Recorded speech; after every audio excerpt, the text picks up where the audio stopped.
Good morning, everyone. Thanks for joining us at 7. I'm Tracey McCain. I'm Caitlin Nuclo. You're watching Eyewitness News here on the Wax. We appreciate that. We have a lot to talk about, a lot of breaking news going on from overnight. But first, we do want to get you ready to get out the door. So meteorologist Jill Gilardi is here with the details on that first alert forecast. Good morning, Jill. Good morning. Now, yesterday, I was matching this particular map. I had purple on, but now we are in the plus. But don't be fooled by that, because inland, even though we're up a couple degrees, it's still pretty frosty. So we need that thicker coat inland, a little better down towards the shoreline, but still some chillier spots. Like yesterday, Norwich, you were like 10 degrees colder earlier in the morning. So we're starting to warm up a little bit, but still a little bit of inland frost. So bundle up out there. And as we take a look, especially inland up towards Windsor Locks, we still have some high level clouds. They're still going to get a little beauty out there in the sky. It's 33, it's calm. So the high level clouds are moving in. We're tracking low pressure to our south. Also going to be a cold front that is going to be greeting us. That is moving in from the north. For now, it looks like thickening clouds. The rain chance today, yesterday it was looking greater. Today is kind of backed off some, so that could be good for some of us, of course, if we need to get out and about.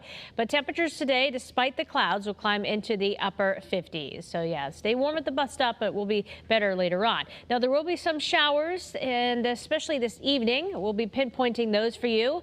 Tomorrow, the real gusty winds return for Election Day, but it will be dry. And then mid to late week, we have a few fast-moving systems we are talking. So we'll break all this down in detail for you, let you know what to plan for coming up in about 15 to 20 minutes from now. All right, Jill, thanks. Let's get you a peek here at your first alert traffic report. Take a look at Hartford, Waterbury, Middletown. We're looking pretty good. In New Britain, we just have one issue that we're dealing with on Route 9. And even so, actually, it looks like it might have just cleared. The DOT was reporting that the exit 36 off-ramp was closed. There was some road work going on. If you were with us a few minutes ago here on Channel 3, you saw that long row of cars tapping their brakes as they were working to clean up that road work. Looks like they just did, and that section of the road is open now. So good news for drivers who are traveling through Route 9 here on the northbound side of the highway. No other accidents out there reported, and no other incidents either. All that road work from this morning is wrapped up, and we are incident free out on the road. Some of those typical delays starting to build in Fairfield County, but elsewhere we're looking good. That's your Connecticut Chevy First Alert traffic report driven by your Connecticut Chevy dealers. All right, breaking news right now in North Haven, and a heartbreaking development. An overnight fire has killed 2 family members, an elderly man and a young child. Well, let's get right out to your reporter Taylor Knight live on George Street this morning. She's been working with first responders to get the latest information. So Taylor, what's the update?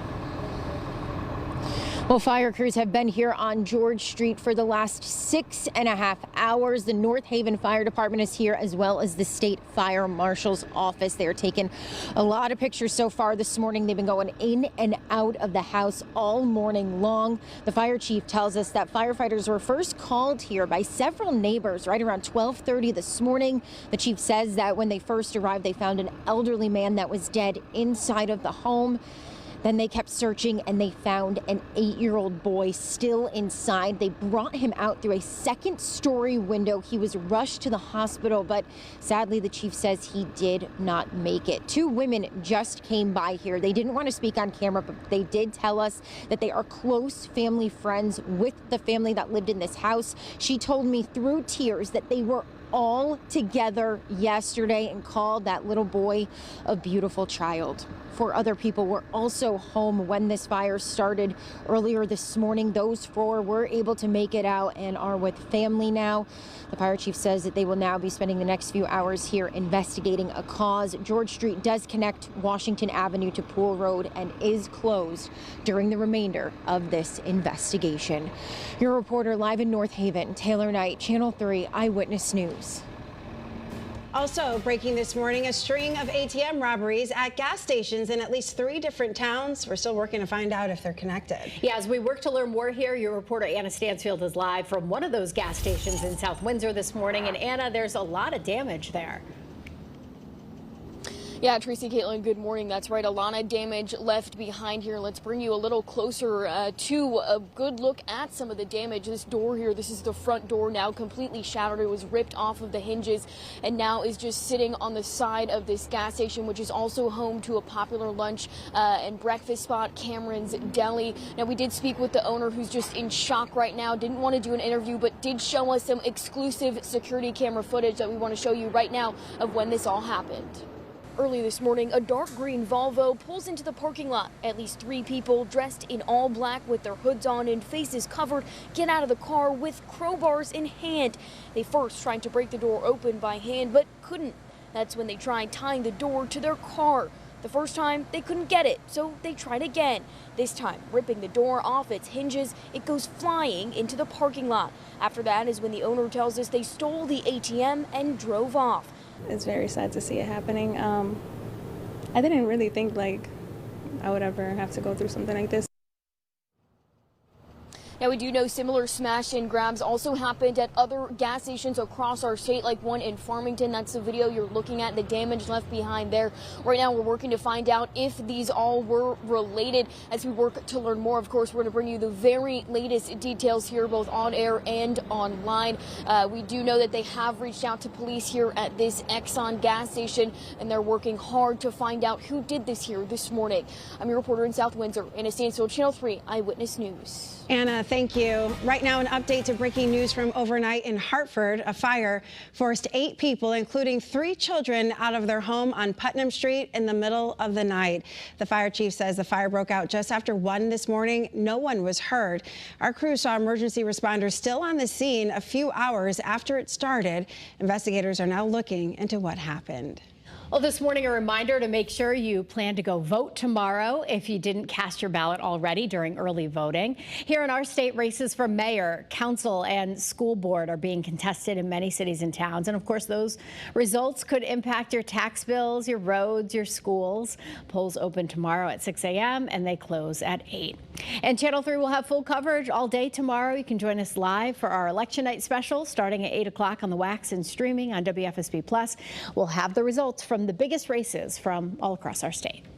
Right now in New Haven, the investigation into a shooting that killed an 18-year-old woman and injured 3 others. Police say 2 people started firing guns at each other in the middle of a large crowd outside a nightclub early Saturday morning.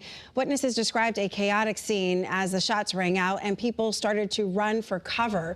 Police called the victims innocent bystanders. An update here this morning in the Waterbury captivity case. The woman accused of holding her stepson captive for more than 20 years will soon know all of the victims' new information, including his new name and address. A judge granted Kimberly Sullivan's defense team full access to her stepson's medical records. They could be key to the case, and prosecutors say he weighed just 68 pounds when he started a fire to escape from Sullivan's home. The judge also ruled Sullivan must keep wearing her ankle GPS monitor. She's due back in court next month. An update right now, 2 barges now back where they belong. Remember last Thursday, they broke off a mooring in New Haven during all of those strong winds ended up in West Haven. The barges were towed away from West Haven Sunday morning. It took crews several tries. They had to wait for the winds to die down and, of course, for high tide to come in. The company that owns the barges says they'll be put back to work transporting gravel. Well, this morning, police in Wallingford are warning you about a new phone scam that's going around. They say one person lost almost $300,000 in what's known as a publisher's clearinghouse scam. Police say the victim received multiple phone calls falsely claiming they'd won more than $9 million and needed to pay the taxes on that to receive the prize money. A reminder here to never send money to someone you don't know. Police say the suspect is in jail right now on larceny and other charges. Also new this morning, if you live in Southington, you could be waking up without access to water after a water main in town broke.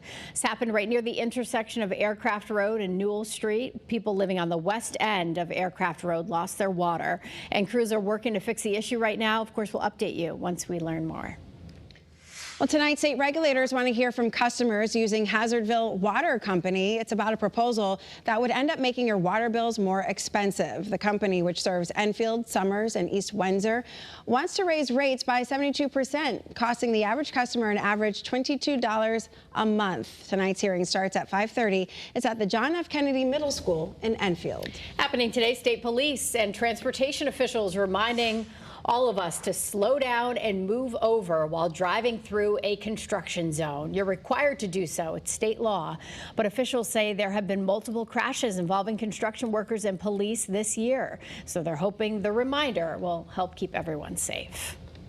It's an exciting week ahead for UConn basketball fans. The women's and men's basketball teams are playing their regular season openers. Yeah, the men tip off tonight at Gamble in Stores against the University of New Haven. The Huskies return 3 of their top 4 scorers from last season, and they're hoping to once again contend for a championship. That game starts at 7 o'clock tonight. And a reminder here, Channel 3 is your home for the Huskies. Sports Director Joe Zone and Aaron Connolly will have everything you need to know on our pregame show starting at 6:30 right here on The Wax. And the UConn women's basketball team starting their quest for a second consecutive national championship. It all starts tomorrow when the Huskies face Louisville at the U.S. Naval Academy in Maryland. Their home opener is Sunday against Florida State.